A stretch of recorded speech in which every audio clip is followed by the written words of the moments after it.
risk planning. Now, I want everybody to be honest with yourselves. How many of you have a daily risk limit? Tell me. How many of you have a daily risk limit? Everybody does. Everybody has a daily risk limit. But how many of you follow it? You know, how many of you follow your daily risk limit? Like, let's say if you say, I have a $1,000 account and I'm going to risk $50, right? And now you can turn around and say, oh, hey, Raja Banks, or hey, Uncle Ted, I have a daily risk limit of $100. If I lose $100, I'm going to stop trading, right? But something happens in the market. Something happens, a news comes out, and you see your opportunity to take a trade. And you take that trade, and you lose $100. You're down $100 now, right? What happens after that? You want to make it back. Even though you've reached your daily limit, you want to make it back, or you want to make a little part of it back, right? So now either you're going to increase your lot size, or you're going to reduce your lot size and take a lot of trades, and what's going to happen? 70% of the time, you're going to lose more. So now you're down more than $100. Now ask yourself, did you follow your daily risk limit? No, you didn't follow it. You had it. You had it in your plan. You can tell your mentor, or you can tell me that, hey, I had a daily risk limit, but I still lost more money. Why? Because you didn't protect yourself from yourself, right? These things here, these risks are over trading or over leveraging. No one's going to teach you that. There's no book written to teach you, hey man, like follow these steps to not over leverage, or hey man, follow these steps to not over trade. There's no fucking book on that. That's all you. That's how you stop yourself from not taking another trade. Yes, Patrick, it's being recorded. It's going to be in all the drives, right? So you really need to be disciplined, man. Like there's no book, there's no article, there's no magic formula to really teach you how not to over leverage. That's all you. If you take another trade, that's on you, man. You took that next trade and you lost it, or you blew your account. That's just on you. Why? Because you didn't follow your rule. You didn't follow a daily risk limit. Like when you go to the gym and you can bench a maximum 225, you're not going to say, hey man, let me bench 400 pounds and break my fucking elbows. No, you're not going to do that.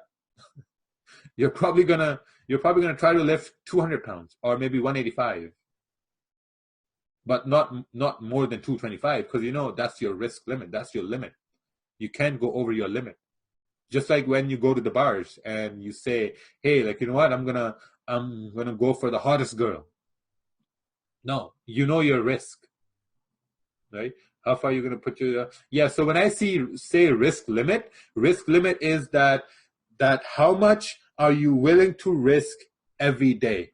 It's not about stop loss. It's not about your risk reward, because trust me, at the end of the day, when you lose money, that hurts more than losing pips, right? You can lose $10 on 10 pips, or you can lose $10 on 50 pips.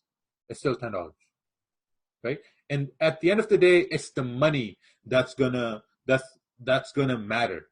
That's it. It's not pips. Like if you're an experienced trader, you're gonna start looking at pips. But when you are a new trader, when you're making a trading plan and you're losing money, that's gonna define on how you look at the market, on how you, like, if you want to take revenge on the market because you lost money. Right? So this is what I mean when I say risk limit is how much money are you risking every day? So if you have a $1,000 account, I would say maybe you're risking $50 a day. Like when you lose $50, you're done for the day. Then you wait for the next day.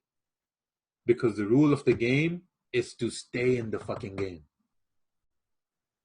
Right? Because if you're losing $50 every day, there has to be a day when you're going to make all that $50 back, right? That's the thing.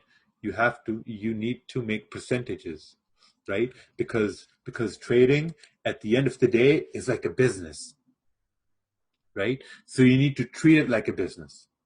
Now, I know some people here, they work for big companies, they work for corporations. Some people here, they run their own businesses. You all know that every business, they have a contingency plan. Yeah, so that's right. Rule of the day is to stay in the game. That's the rule of the day, right? So now when you run businesses, you have contingency plans. Like, let's say you do something as a business and it fails. What do? You go back to the drawing board and you make sure that when you do the same thing, it doesn't fail, right? That's what keeps you in business, right? If you're running, let's say if you're coaching a soccer team, right? You're coaching a soccer team and you know the mistakes players are making. So you go to the drawing board and you make sure that those players don't make those same mistakes. Then that's when you have winning teams, right? So trading is the same thing. Like, if you see that you are over trading and you're risking more than what you're supposed to risk and it's not working, maybe don't do that again, right? Makes sense, right? Maybe stop it, right? Like, most of you have been trading for 5 years. I know someone is here, they've been trading for 10 years, not profitable. Why? Why are you not profitable? You're over leveraging. You're jumping from strategies to strategies. You're hopping from mentors to mentors. You're spending hundreds, like if not thousands, but hundreds of dollars, right, on different theories and patterns. It's not working. It hasn't been working for all these years and months, right? So you need to change something. And this is the change. Like, I know people who still do the same thing over and over again. They still have the same habits and they're looking for a change. The change is not going to come until you don't change your habits every day. Like, if you've been like chasing losses 3, 4, 5 years, how the fuck are you going to think you're going to make profits? You need to change those habits. Like, okay, this is what I'm going to do this month, right? So next month is, next week, we're going to have a new month of May, 6th month of the year. I'm going to trade once a day, right? Because I want more profits. So for me to get more profits, maybe I need to change something, right? Because the things I'm doing now, maybe they're not making me profits. Duh. So maybe try change, try change for a month. Like, I know it sounds stupid to take one trade a day, right? But think about it, right? When people run simulators, they are doing 200%, 300% over the course of 1 week. But on simulation, that took 20 minutes, 30 minutes. Oh, sorry, not 1 week, 3 weeks, right? That took 1 hour maybe on this simulation. So when you're trading live, you need to understand it's going to take that time. You're taking one trade a day, right? Then you're moving on to the next day. You're taking the next trade and the next day and the next day, right? So you need to develop this change in your habits of trading, right? Because I just say, just try this change for a month and you're going to be amazed. Like Alex here, he had a full margin account. He took that account to a very, very high percentage. He was over leveraging, over trading, and then he brought it all back down because he was over leveraging, right? This happened to me too once. But once he said, hey, like, you know what? I'm going to start doing this one trade a day. It's just profits from there on because he knows it works. And the only thing that doesn't work is doing the old things you've been doing all this time. Like, how much pain are you going to take, right? So you really need to focus on doing something different with trading. Okay, so we're going to talk about some risk over here, right? And I think this is a very, very important topic, and I get a lot of questions on risk aversion as well. So first, what we're going to talk about is a fixed risk per trade. Right now, 5% is wrong. I would want to put this down to, let's say, like 2%, right? So this is your fixed fixed risk, right? So let's say you're taking a trade, right? You see a setup, you see that, okay, like, you know what, price broke out resistance, it's doing a retest. And I've seen these retests happen on Instagram posts, on people I follow. They've taken retests. So this is going to be a very, very high profitable trade, right? So what you do is you enter a position buy right over here with a stop loss at 2% risk, right? Because trading is taking a risk, right? So if you take this trade, you're risking 2%. If it hits your stop loss, you risk 2%. Oh, well, that's okay. You're going to wait for the next time it does the same pattern. So there you go. That is your static risk, 2%. Maybe your gain is 2%, or if it starts running through, maybe your gain is 5%, right? So that's your static risk. Static risk is when you are not diversifying your risk. When you think, okay, you have a good entry, you're going to enter here and you're going to risk, like, it's going to be a static risk. Like, it's going to be a very, very, like, it's going to, like, straightforward. If it hits your stop loss, you're losing 2%, right? So the next thing, what we really focus on is what I've actually been focusing on is called dynamic. Okay, one thing I want to ask, how's my pace? Like, is my pace too fast? Like, you know, perfect. Yeah, because I know I've been overdosing on coffee a lot, so I'm might be, like, you know, talking a lot. So just want to make sure I'm on good pace. Okay, perfect. Perfect. All right. Next thing is dynamic risk, right?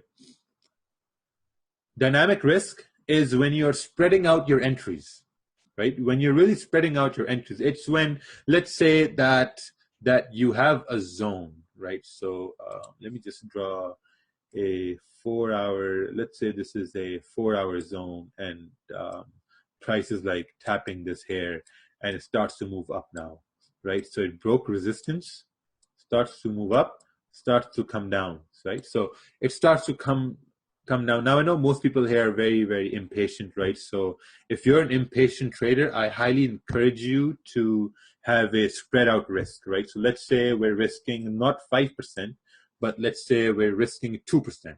So when you're risking 2%, what you're technically doing is that maybe you're risking 0.5% plus 0.5% plus 0.5% plus 0.5%, right? So you're risking 0.5% per position. So every sell you're taking, you're risking 0.5%, right? When price retraces, you take another buy. You take another buy, you're risking 0.5%. And when price comes more down, you take another buy, you're risking 0.5%, right? And when you see that, okay, maybe this is not going to do a retest, you close your positions or your stop loss gets hit. How much did you lose? You lost 1.5% rather than losing 2%. Make sense? This is your dynamic risk. That's your dynamic risk. Or let's say if price doesn't hit stop loss and it starts to move up, and then you unload another 0.5%. So now you're in the right direction and you're following your risk plan. So now you have 2% fully running. So it's like martingale. Yeah, it's like martingale, Aubrey, but martingale is generally very, very aggressive, where you keep on adding risk, more risk than you intended to. So that's martingale. It's kind of on the outskirts of martingale, but you're still in your risk parameters, right? You're still risking what you're supposed to risk, but your risk is now diversified, right? Like you have some risk up top, then there's another risk over here, then another risk over here. So altogether, this risk makes up your 2%, right? Or your 5%, or whatever you want it to risk, right? I used to hedge, but I don't hedge now. I mean, hedging hasn't really worked for me, so I don't really hedge right now, because like when you're hedging, you're basically taking on a lot of risk, right? And that's a lot of stress. So it's just, It's just not. So you change the lots. No, I don't change the lots when you're taking buys on the same risk. Like your risk is the same, right? So let's say you're using $1 lot. Let's say you're gonna take one position of $1 lot, right? So you wanna diversify it to maybe 4 0.5 lots. Make sense? So instead of risking one lot on 10 pips, maybe you can risk 4 0.25 lots at different position of the price. Make sense? So when you see that, okay, maybe this is not going to do a retest, you can close with a lower loss. So now your risk has been reduced, right? Because you only risked a portion of what your risk was. So that's called dynamic risk. This basically comes with practice. Well, you know what? You can really use it, but use it with responsibility, right? Because some people, they want to keep clicking. And when you click too much, that's when you start running into problems. I'm going to have a little sip of water. Right, so what did we cover up till now? We covered what you should be focused on as a person, or what you really expect from the market, right? Next thing is like what you really want from the market, or the times you have to trade, or the currency pair you should be looking at, or what's the time of the day when you think is suitable for you to trade, right? After that comes your risk. Risk is it's the most important aspect of trading, because if you can manage risk, you're going to be in the trading day the next day, right? So risk is very important, right? And this is how you manage risk. You have to strictly abide by your rules. Just like when you go to your job, right? If you're late, what happens? You get penalized, right? Same thing here. If you don't use your risk, what will happen? You lose money, right? So you got to follow your risk plan. Okay, so I have a question, but the lot size changes when you reduce your stop loss pips. Yeah. So basically what happens is that when you know market structure, right? We're going to go over market structure later on. You know that, okay, if price breaks below a certain area, it's probably not going to come back, right? So this is where you're placing your stops. Like, okay, if this goes below here, it's probably not going to come back. So when price keeps going lower and you're taking buys, you're keeping the same stop loss. So maybe if you took a buy right here, the stop loss for this buy is maybe around 8 pips, right? Oh, that's a very bad drawing of 8. And if you took a buy right down over here, now maybe the stop loss for this buy is 2 pips. Make sense? So that's how you're diversifying your risk. Like your stop loss gets lower and lower before you know, okay, you know what? If market doesn't reverse from this area, it's probably not going to do a retest. Okay, martingale is when you increase risk, if you lost profit. Yeah. Martingale, I've had some very bad experiences with martingale. Lost 40,000 once trying to do martingale. It didn't really work in my favor. All right. The next thing that we have is number of trades versus the opportunities you see in a day, right? This goes hand in hand with your trading plan. So now I'm going to open up this sheet I have on the side, and I'm going to write down what my risk is, like how much I'm probably going to risk in a day. Typically, I'm probably going to now risk like 5% per day. And how many trades will I be taking in a day now? This is very, very important, right? So now let's say that you have a lifestyle where you can focus maybe 3 hours to your trading day, right? Or to your chart. So now you need to see, okay, how many trades am I going to take, right? Realistically speaking, because I see guys who take 5-6 trades a day, right? So for me to be focused, for me to be not stressed out, for me to be like very, very patient, I will maybe need to take 2 trades in a day. That's it. I will only take 2 trades in a day, and I will make sure that I make those trades count. Because what happens? Okay, let me tell you this. When you take a trade in a day and you win that trade, what happens to your confidence level? Your confidence goes up, right? You start believing in your system. You start believing that, okay, you know what? I can make it in Forex. That's what you start to believe, that you can make it in Forex just because you had that one win. Now, when you took that one win, what are you going to do next? Are you going to keep looking at charts? That's up to you, Randall. Randall asked, are you going to keep taking 2 trades a day or 2 trades in a session? That's up to you. That's up to you. What are you going to do? If you won a trade in a session, are you going to continue to take another trade? I know for a fact I'm going to step out of the market. I'm going to stay away from the market. When I take that one trade, that's probably going to give me 5% or 2% or 10%. I'm done. I'm not going to look for another trade because that's it.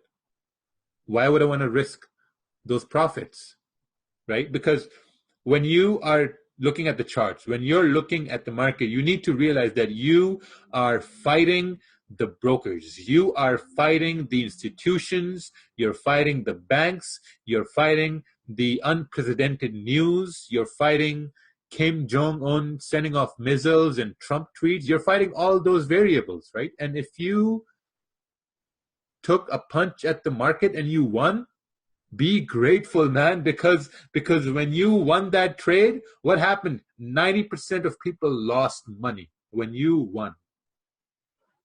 Right? Take that in for a second. Right? They say 90% of people are not profitable. Why? Because 10% are. And when you win a trade, be lucky that you're one of those 10% that you won that trade. And 90% of the people lost. Like, you know what I do? When I win a trade, I tell my son, like, I know, like, my son is 6 months old. He doesn't know what the hell is happening. I tell him, hey, your dad won today. Your dad is in the top 10% because he won a trade today. So you want to be in the top 10%. Because when you put yourself in the top 10%, what happens over time, man, that top 10% becomes the top 1%. So that's why I say, like, always, always, always make sure how many trades are you taking. If you're taking a trade in one session and that's all the trade you're taking, if you lose that trade, that's okay, right? You lost one trade, right? Now, if you try to take another trade, you might lose that trade, right? So it's always important.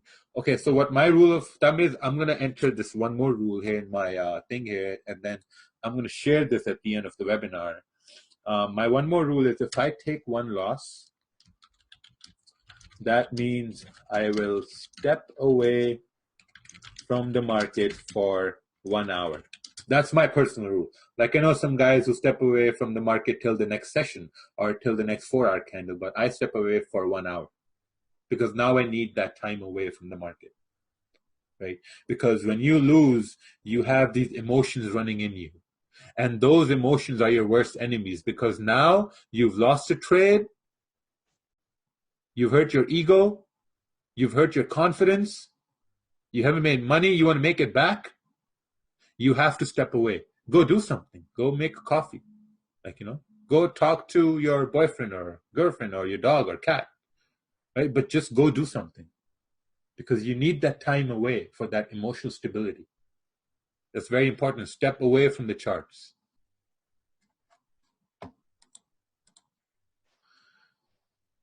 Now, this is also something very important that I see people talk to me about. They say that, okay, hey man, I won a trade and now the market is moving more and I want to take another trade. Why? Why do you want to take another trade? Like, okay. A lot of times this has happened in live sessions and in even in group sessions that I've taken a trade and I've got my 10, 12 pips. I've closed the trade, and I see the market move in my way like 20 more pips, right? And all this happens. I close the trade, and it moves 10, 15 more pips. And I'm always thinking, oh, why did I close? That's the emotional part of me speaking. Why did I close? Oh, man, if I've only let it run. That's my emotional part, right? But my rational part is saying, no. You followed your plan. Your plan said that you will take 10 to 12 pips. You took those pips. Now, you shouldn't care if the market is moving 50 pips in your favor, 1,000 pips in your favor, or better yet, you took your 12 pips and the market just reversed against you, right? So what happened in both cases? If there's still opportunity, what do? You follow your plan, right? Like a dog, you follow your plan. That's what I say. Like every person you see around you, they're all working, man. They're all working, struggling, and then you have this avenue to make money, right? Which is very, very seductive. I'll tell you this, it's very seductive, but you really need to stick to your plan. There's always going to be opportunity. Always going to be opportunity. If you miss a trade on your planned retest, and someone else says, hey, like, you know what, the price is going to break resistance, that's going to break support, and you quickly want to jump into that because you see that as an opportunity, it's not going to work.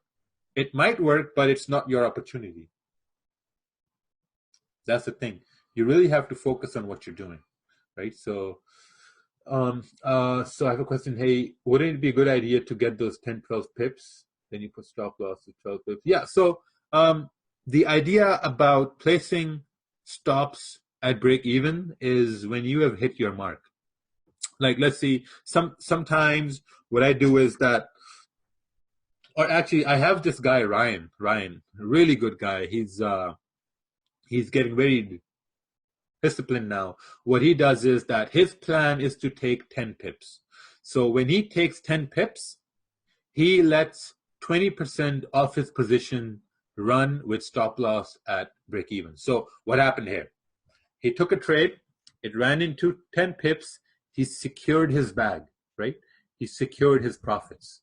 Okay, so now he has profits in the bag, his stop loss is at break even. So now he has a risk-free trade.